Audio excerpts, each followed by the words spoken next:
Olá, eu sou o professor Jacobi Fernandes e vou apresentar a você a aula número 41, Centros de Governo Integrados e Efetivos. Esse é o meu tema. Centro de governo, meu entendimento, resolve grandes problemas dos gestores públicos a nível de prefeitura, prefeitos e a nível de estado, governadores. Por que resolve? Porque nós temos assistido reiteradamente prefeitos que chegam ao cargo e regularizam as finanças públicas, conseguem acertar um arsenal da legislação que existe ao redor da gestão.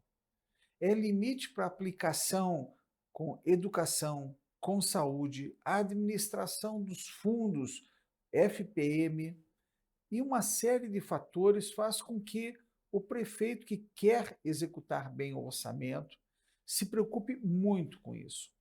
E temos assistido que esses excelentes técnicos que primam pela excelência na gestão pública, que estão atentos às finanças públicas, ao cumprimento de vários limites que existem na legislação específica, como na lei de responsabilidade fiscal, acabam não se reelegendo.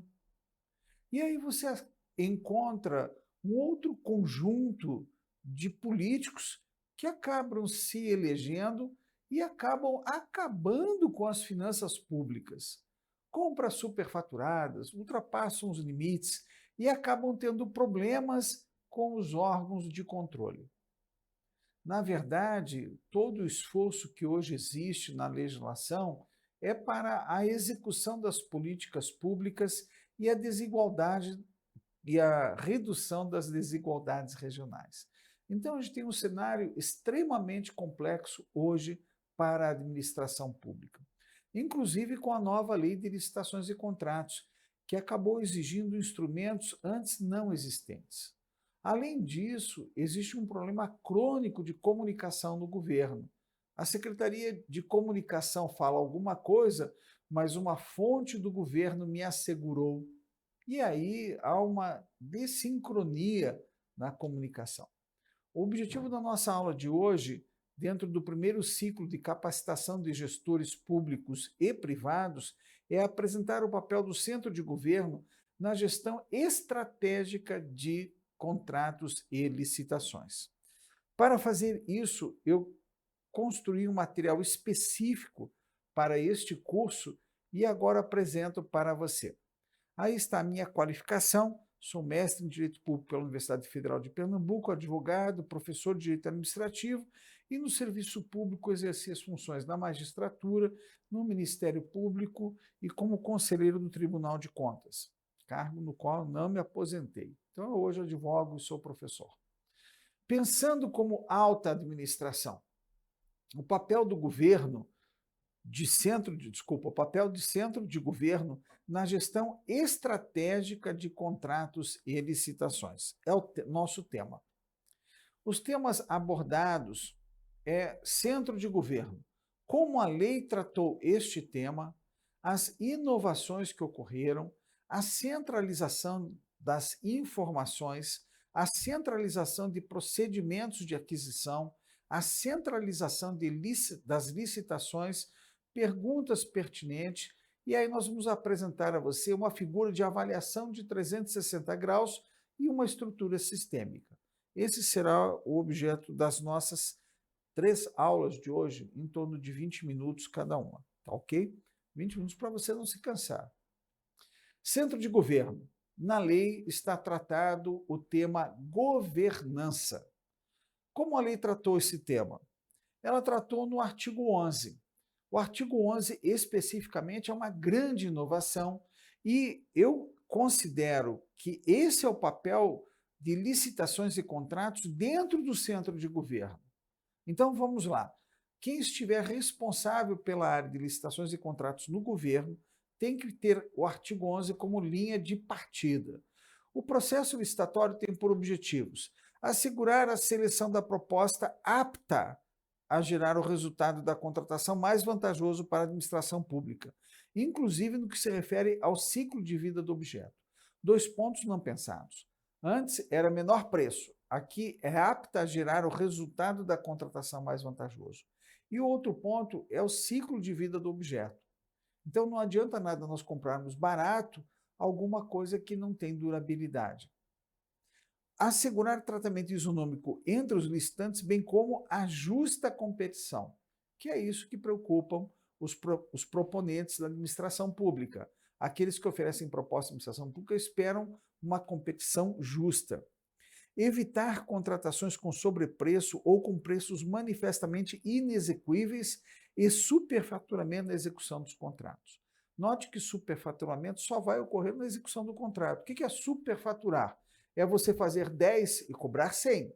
Sobrepreço é você vender ao preço de 100 o que custa 10. Então, eu posso ter sobrepreço e não ter superfaturamento.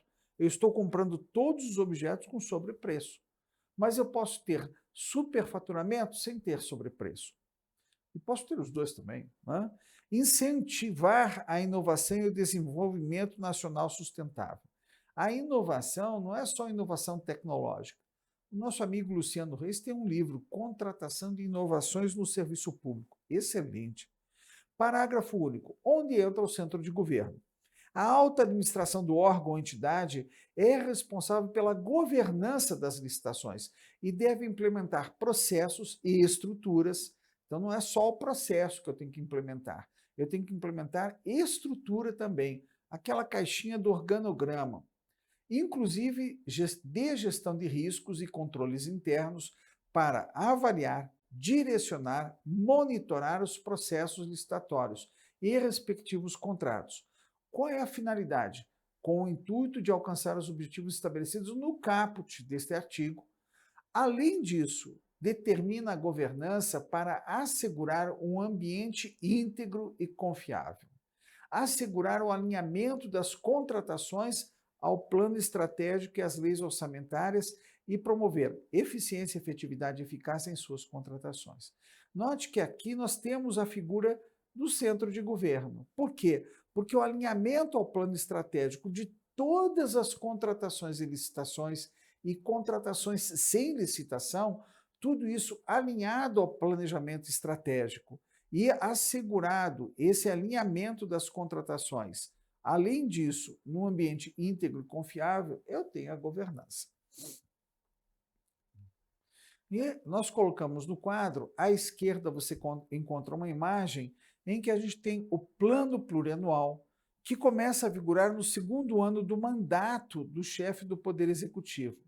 Temos a Lei de Diretrizes Orçamentárias e a Lei Orçamentária Anual. Todos nascem do plano plurianual. E isso está ancorado em quê? No plano de governo. Prestou atenção na legislação eleitoral, especificamente na Lei 9.504 de 1997, no artigo 11, essa lei determina: os partidos e coligações solicitarão à Justiça Eleitoral o registro dos seus candidatos até a data tal, do ano em que se realizarem as eleições. O pedido de registro deve ser instruído com os seguintes documentos. Parágrafo 1º, inciso 9. Propostas defendidas pelo candidato a prefeito, a governador de estado e a presidente da República.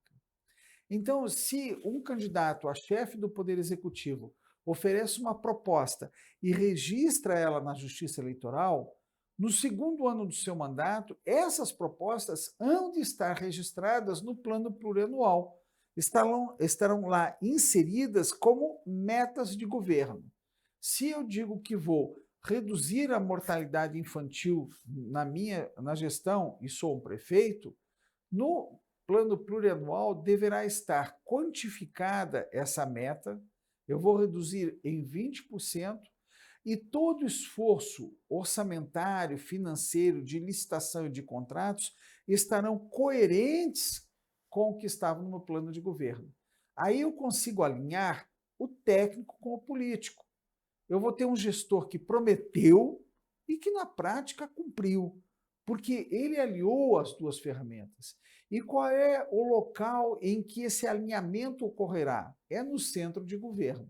Muito bem, vamos então ao próximo slide. Artigo 74.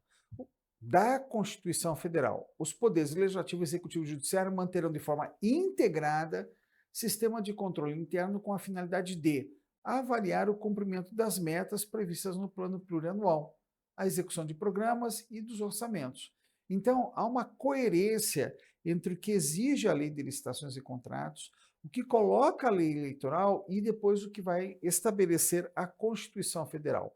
Também na Constituição Federal está aí o conceito de plano plurianual, que coloca de forma regionalizada para a União, né, as diretrizes, objetivos e metas da administração pública federal, várias despesas de capital, e aí vem. E a lei orçamentária anual, começando com a lei de diretrizes orçamentárias. A lei de diretrizes orçamentárias é diferente da lei orçamentária anual, vocês já sabem. A lei orçamentária anual fixa a despesa e estima a receita. E isso não é à toa, a gente fixa a despesa, é o máximo que o governo pode gastar. E estima quanto vai arrecadar, porque aí há o elemento incerteza. Na lei de diretrizes orçamentárias, você vai estabelecer regras para a aplicação dos recursos. Por exemplo, poderá ser colocado o seguinte: não pode ser contratado serviço de consultoria com empresas que tenham servidores públicos. É uma das regras repetidas. Outra, é proibido comprar carro de representação. É preferível que o governo alugue carro e coloque à disposição da autoridade do que tenha carro de representação. Uma opção política, que vai estar aonde? Na lei orçamentária, não. A lei orçamentária só fixa a despesa e estima a receita. As regras para a execução estão na lei de diretrizes orçamentárias, que é conceituada no parágrafo 2º do artigo 65. O parágrafo 3º coloca que o Poder Executivo publicará, até 30 dias após o encerramento de cada bimestre, relatório resumido da execução orçamentária, que inclusive é previsto na Lei de Responsabilidade Fiscal. Parágrafo 4º, os planos e programas nacionais, regionais e setoriais previstos na Constituição serão elaborados em consonância com o plano plurianual. Eu até colocaria não em consonância, mas em harmonia, né? Seria a palavra mais adequada, e apreciados pelo Congresso. De vez em quando você percebe uma desarmonia, uma colisão. O governo cria um projeto, mas não está no plano plurianual. Mas está na lei orçamentária, mas não está no plano plurianual. Então, o governo pode, durante o seu mandato, mudar o plano plurianual? Sim, pode. O governante, ao assumir um cargo no Poder Executivo, pode reavaliar as prioridades prometidas no plano de governo, pode inserir outras e pode até desatender o que estava no plano de governo. Ele não pode desatender o que está no plano plurianual. Ainda no artigo 65, a lei orçamentária anual se divide em 3 instrumentos importantes: o orçamento fiscal, que é onde está a arrecadação de tributos; o orçamento de investimento, que, se você reparar e fizer todos os anos essas contas, você vai verificar que cada vez é menor no Brasil. A gente sai de um percentual de 4%, chega a 2%. Como é que um país se sustenta investindo tão pouco assim? Tá? E o terceiro, o orçamento de seguridade social, que abrange todos os órgãos e entidades vinculados, bem como os fundos e fundações instituídos e mantidos pelo poder público. Ali está, hoje, um crescente desenvolvimento do orçamento da seguridade social. Com essa ideia, nós colocamos como centro de governo, como a lei tratou este tema centro de governo, e percebemos que há de haver uma coerência, né, entre o plano de governo eleitoral, o plano plurianual e a lei de diretrizes orçamentárias e a lei orçamentária anual. E eu vou ter a governança de licitações e contratos associado ao plano estratégico e esse associado ao plano plurianual. Quando você tem essa dimensão, você passa a ter uma compreensão diferente do que faz licitação e contratos. Inovações. Quais são as inovações relevantes em relação à licitação e contratos que dizem respeito ao centro de governo? A primeira delas é que o resultado da contratação deve ser mais vantajoso. Não é o resultado, não é a proposta de menor preço, é o resultado. Outro ponto importante é o ciclo de vida do objeto. Então, se eu tenho um centro de governo preocupado com os bens patrimoniais adquiridos, com os bens permanentes, eu tenho também o ciclo de vida do objeto. A isonomia na competição, uma justa competição, um justo preço para evitar sobrepreço, preço manifestamente inexequível e superfaturamento na execução dos contratos. A nova lei tem uma preocupação com os preços manifestamente inexequíveis, que são a ação de aventureiros que jogam qualquer preço na licitação e não têm capacidade de executar. Ora, isso é extremamente danoso para a administração. Por quê? Se a administração precisa de um objeto e a licitação revela que a proposta mais vantajosa, na verdade, essa proposta mais vantajosa não será executada, eu estou retardando o atendimento do pedido que foi feito pelo órgão requisitante. Então, por causa disso, nós devemos ser severos com os preços manifestamente inexequíveis. Mas a administração não tem como saber previamente qual é o preço exequível e qual é o preço inexequível. Ela tem como saber o preço de mercado. Para isso, a gente sugere que na licitação, aquele que está dirigindo a licitação dê uma paradinha e consulte e peça àquele que está oferecendo um preço inexequível que demonstra a execuibilidade do seu preço. E aí ele vai dizer, eu tenho mercadoria em estoque e estou me livrando de um estoque, por isso estou colocando em liquidação, não é, para a administração. Inovações é outra palavra de ordem na lei. Desenvolvimento nacional sustentável, há uma preocupação com isso também.